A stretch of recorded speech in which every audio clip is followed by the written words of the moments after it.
Hey, what's up, next gen millionaires? That's life. Sometimes you don't know what the equipment. Hey, what's happening today? My name is Joe Burns, and I am the Money Master. I love talking about money. Right? If you haven't ever joined my channel before, what I do is I really disrupt the money mindset of business owners so they can unlock what's already that potential inside of them, right, around money and themselves, and help them become better friends with money. Really making it your best friend. So this week, I want to talk about um, kind of a I don't know. You saw if you see the title, right? It's like what you focus on when you get. It's kind of cliche, but let's talk about that for a moment. I want to talk about it from the perspective of abundance and scarcity, and then I want to add relationships on there at kind of the end. It's conversations like just recently within the last couple days. Spoke at an event this last weekend. And some people were saying, I see it, right? The scarcity side. Um, and it's really like that is the issue, right? We want to live in an abundant world. We want to live um and in some abundant mindset, right? That if we just think more positively, if we see the abundance, if we think more abundantly, then what? Right? Then we'll get what we're looking for. And some that's true. The problem is, and for anybody who's followed me for any amount of time, or if you're new, here's the honest truth from Joe. When we talk about money and abundance, it's overused, overmarketed, over talked about. Everybody makes it feel like, oh, if you just focus on, having more money, then all of a sudden it will show up. Yeah, there's some manifestation and there's some really good abundance coach out there, right? And they'll focus on abundance. It's a hot topic. People resonate with it. I get that from a marketing perspective, right? For those who didn't know, they're marketing to you, just FYI. Anyways, but it's overused and over talked about. It's just like it's taught from my perspective really wrong, right? If I want to look at abundance and be like, oh, manifestation and abundance, like the example I always use is I can think about it all day long, but nobody's going to come drop a dump truck full of money in my driveway. That's not going to happen, right? So this concept of abundance, right, and when we see it and how we interact with it is really there's some issues with it. Now, I don't not believe in abundance. It's out there. I think there are other principles that come well before abundance, but we always want to focus on abundance. So let's chat about it for a minute, right? Because what's the opposite of abundance? Well, scarcity, right? And everybody's like, oh, scarcity mindset. I'm thinking really hard and positive and not having it. But when we start listening to people, right? And here's kind of a challenge for you. We start listening to people and where it comes up. Even better yet, how does scarcity show up in your life? Because I've talked to plenty of people who come at me and say, Joe, I have an abundant mindset. I'm like, okay, cool. Talk to me for a minute. And it's not a challenge, but I'm curious to be how do you believe that you have an abundant mindset when like 95% that's coming out of your mouth is all about scarcity, about what you don't have, about what's not there, about how you don't have that one thing, why your business isn't as big as you want it to be, how you don't have enough money in the bank account feels too small, how we don't have enough relationships, how those relationships are waning, how we're having an internal struggle with ourselves about how we're trying to understand ourselves. Is something ring true? Because that's all scarcity mindset. That's all focusing on what we don't have. Because what we want is something completely different. We want more money in the bank account. We want more money um, in our lives coming and going. We want more relationships. We want to see these things. The problem is we see small snippets of it, and then they kind of come and go. Funny enough, as I was thinking about what to do for this live stream today, I recalled a memory of a conversation that I saw online from an abundance coach complaining about, I make my money, why do I have to pay taxes on it? And I thought, and I stopped, and it was just in passing. I don't know who this person is, but I stopped in passing as I saw it come across my feed on one of the social media sites. I don't remember which one. And I'm like, this is interesting. This is a very interesting conversation because you teach abundance. You teach that there's a plethora of all resources out there. Yet when you talk about money in your life, you're complaining about who's trying to take it and what you have to contribute to society. Now, this isn't a conversation about how much we pay in taxes. That's a whole different conversation. I'm not saying one way or another in this video. But what I'm saying is that we have to look at the real picture.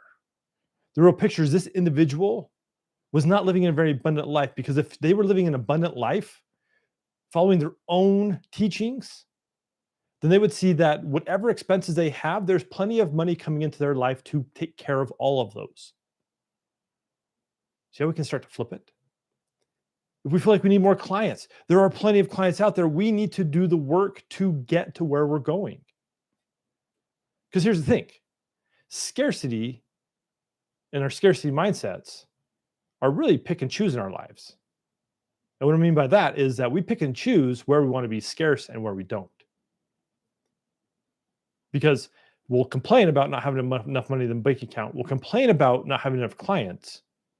But then we'll talk about how we just binge watch some whole series on Netflix. We had an abundance of time to watch the series. Now, I'm not saying that doing that is bad. I'm just saying we have to look and say, where am I spending my time? Where am I spending my resources? Where's my abundance that I have? Because we all live abundant lives.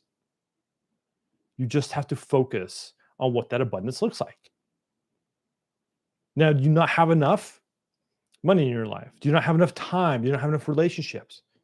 Like, go through yourself and look at your life and start looking at an audit and think and be like, where is scarcity showing up in my life? Where do I have an abundance of things? Because it's real. And until we're honest with ourselves about really what that looks like, then we can never change it. Does that make sense? I hope it does. We have to be the ones that want to change it and start focusing on what it is that we really want. None of these things are bad, but you have to focus on what you really want. What is that? Because when you do that, you're going to see an abundance in all things. Start to challenge the belief, because scarcity can show up all the time. The scarcity is like smoke and mirrors, because we have an abundance of other things in our lives. We're just not focusing on that. The scarcity point is just a pain point in our life that's causing some contention. It's causing discomfort. And it's not what we want it to be. Now, the natural reaction to most of us is just to complain about like what's not there. And to that, I'm gonna be like, change your perspective. Look at it differently. Think about what in my life is abundant. Because until we do that, until we shift, then the abundance conversation isn't going to make any sense. That's why a lot of people struggle with it. They're focused on positive thinking. And I 100% get behind positive thinking. But it requires more than just positive thinking. It requires action on our part to start really shifting that mindset, to catching ourselves when we fall back into, oh, I don't have enough. There are plenty of resources in this world for all of us. Okay, there are plenty of resources. We have to change the way we think about them and how we're utilizing them. If we're tired one day, then lean into tiredness. You have an abundance of tiredness. You have time to take care of that. You have an abundance of time. You're feeling good. Reach out, make connections, network with people. But you've got to show yourselves that you are in control of the abundance in your life, because if not, you'll never get to where you want to go. Now, when it comes to money, I hope you're starting to think, hey, how is the abundance and the scarcity showing up with money? How's it showing up with your relationship with money? That's even better. Do you feel like your relationship with money is abundant? That it's there, it's always hanging out with you, it's taking care of you? Or do you feel like it's that friend that never shows up? Do you always focus on how much is not there? Think about that. Check in with yourself. Because here's the deal. If it's not showing up enough for you, you got a relationship problem. You got a money problem. You got a relationship problem. If you want help with that, I actually have a training that you can go take right now. If you go to prosperityeq.com, I have an hour's training that you can walk through, and I will teach you how to make money your best friend. But until you start looking at the relationships with money, instead of like, do I live with an abundant mindset around it? Or am I just always worried about why it's not there? It's never going to change. Because again, the conversation isn't about abundance versus scarcity. You're already in scarcity mode. You're already worrying about why there's not enough there, or how can I get more, right? How can I get more is another scarcity question. And it's really a relationship problem. So if you want help with that, I got you. Again, go to prosperityeq.com and sign up for my free training. And I guarantee you that if you do that, you'll start to change the relationship. When you start changing that relationship, then the abundance and scarcity things, like you'll just start to like connect with an abundance mindset because you know that the relationship is most important and you'll strive to make that better. And in doing so, you'll start to see more opportunities. You'll start to show up in confidence. You'll start to trust yourself more. And as you do that, then so much more money comes into your life. But if we continue to look at abundance versus scarcity mindsets, we'll just get caught in this trap of never having enough, feeling like we need more to show up, but it's never enough to fill what we're trying to accomplish. So if you want to go with me on a trip, go sign up for the training, because what I do know is that as you build a better relationship with money, then you create bigger impact because you have more of it. You create more relationships. And in the end of the day, you can leave a legacy that you want to for your generations behind you. And you can live that legacy today. That's what I know. But it's got to start with your relationship. Money's there for you. It really is. You don't got to go searching for it. You just have to invite it in and have a conversation with it and start being its friend. So there you have it. Simple and easy this week. Watch for where you're showing up in scarcity, but really that relationship is most important. So again, if you want help with that, go to prosperityeq.com. Otherwise, leave your comments below and I will see you next week. Bye, everybody.